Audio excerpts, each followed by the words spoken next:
اعوذ باللہ من الشیطان الرجیم بسم اللہ الرحمن الرحیم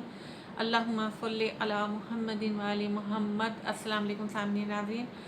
آج کی اس کلپ میں سورہ بقرہ کی دوسری آیت کا ترجمہ تفسیر بیان کرنے کا شرف حاصل کر رہی ہوں۔ اللہ تعالیٰ قرآن مجید میں ارشاد متقین کی صفات کو بیان کرتے ہوئے ارشاد فرماتا ہے کہ یہ الذین یؤمنون بالغیب، کہ وہ لوگ ہیں جو غیب پر ایمان رکھتے ہیں۔ سامعین ناظرین، جب ہم غیب پر ایمان کے بارے میں سوچتے ہیں تو ہمارے ذہن میں غیبت امام مہدی علیہ السلام کا تصور ہی پیدا ہوتا ہے، لیکن اگر ہم غور کریں تو ہمارے سامنے باقی 11 امام بھی اس وقت موجود نہیں ہیں۔ سب پردہ غیبت ہی میں ہیں، رسول بھی پردہ غیبت میں ہی ہیں، اس دنیا سے پردہ فرما چکے ہیں۔ 1,24,000 انبیاء میں سے بھی کوئی ہمارے سامنے نہیں ہے۔ تو اب سوال یہ پیدا ہوتا ہے کہ جب کوئی حجت خدا ہمارے سامنے موجود نہیں ہے تو ہم پھر خدا پر ایمان کس طرح سے لے کر آئیں اور کس طرح سے ہدایت حاصل کریں۔ تو سامنے ناظرین، اس وقت قرآن ایک ایسی کتاب ہے کہ جو ہمارے پاس موجود ہے، کلام الہی ہے، اور اس میں ہر مسئلے کا حل موجود ہے۔ اس میں اللہ کی ذات پر ایمان لانے کے لیے کا بھی ایک فارمولہ موجود ہے۔ اللہ تعالیٰ قرآن مجید میں ارشاد فرماتا ہے کہ نظام کائنات کے اندر عقل والوں کے لیے نشانیاں موجود ہیں۔ اللہ تعالیٰ ارشاد فرماتا ہے کہ موسموں کے تبدیل ہونے میں اور ہواؤں کے چلنے میں اور بارش کے برسنے میں اور کشتیوں کے بہنے میں اور دن رات کے بدلنے میں عقل والوں کے لیے نشانیاں موجود ہیں۔ اور نظام کائنات کی انہی نشانیوں کی اللہ تعالیٰ نے قرآن مجید میں بار بار قسم بھی کھائی ہے۔ کبھی اللہ تعالیٰ ارشاد فرماتا ہے کہ والشمس، کہ سورج کی قسم، کبھی اللہ تعالیٰ ارشاد فرماتا ہے والنجم، کہ ستارے کی قسم، کبھی اللہ تعالیٰ ارشاد فرماتا ہے والقمر، کہ چاند کی قسم، اور کبھی اللہ تعالیٰ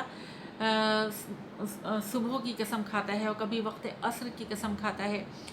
تو نظام کائنات کی نشانیوں کی قسم بار بار اللہ تعالیٰ نے قرآن مجید میں کھانے کا مقصد یہی تھا کہ انسان جو ہے وہ نظام کائنات کی نشانیوں کے ذریعے اللہ کو تلاش کرنے کی کوشش کرے، اور نظام کائنات کی انہی نشانیوں کے ذریعے ہمارے انبیاء اور معصومین نے منکرین خدا کو بھی لاجواب کیا کہ جب فرعون کسی طرح سے خدائی کے دعوے سے دستبردار نہیں ہو رہا تھا، جب حضرت موسیٰ نے اس سے کہا کہ میرا خدا وہ ہے کہ جو موت اور زندگی کو دینے والا ہے، تو فرعون نے یہ کیا کہ ایک پھانسی کے مجرم کو تو آزاد کر دیا اور ایک بے گناہ کو قتل کرا کے، اور حضرت موسیٰ سے کہا کہ میں بھی موت اور زندگی کا بانٹنے والا ہوں۔ اور جب حضرت موسیٰ علیہ السلام نے ارشاد فرمایا کہ میرا خدا وہ ہے کہ جو رزق دینے والا ہے، تو فرعون نے یہ کیا کہ ایک مالدار کا رزق چھین لیا، اس کا مال و دولت چھین لیا، اور ایک غریب کو مال و دولت عطا کر کے کہا کہ اے موسیٰ میں بھی رزق کا بانٹنے والا ہوں۔ پھر حضرت موسیٰ نے ارشاد فرمایا کہ اچھا، اگر تو سمجھتا ہے کہ تو خدا ہے تو ایسا کر کے سورج کو مشرق کے بجائے مغرب سے نکال کے دکھا دے۔ تو فرعون یہاں آ کے لاجواب ہوا، اور اس طرح سے جب یزید کے دربار میں بی بی زینب سلام اللہ علیہ کو لایا گیا اور یزید اپنی ظاہری فتح پر فخر و مباحات کر رہا تھا کہ آج مجھے خدا نے یہ حکومت عطا کی، اور معاذ اللہ آل نبی جو ہیں اس طرح سے قیدی بنے کھڑے ہیں، تو جب یزید اپنی ظاہری فتح پر فخر کر رہا تھا تو بی بی زینب نے اسے مخاطب کر کے فرمایا کہ اے یزید، اگر تو اتنا ہی اپنے آپ کو طاقتور سمجھتا ہے تو ذرا اس چلتی ہوئی ہوا کو روک کے دکھا دے۔ تو یزید لاجواب ہوا۔ تو سامعین و ناظرین، نظام کائنات کی نشانیوں کے ذریعے ہم خدا پر ایمان لا سکتے ہیں، اور یہی متقین کی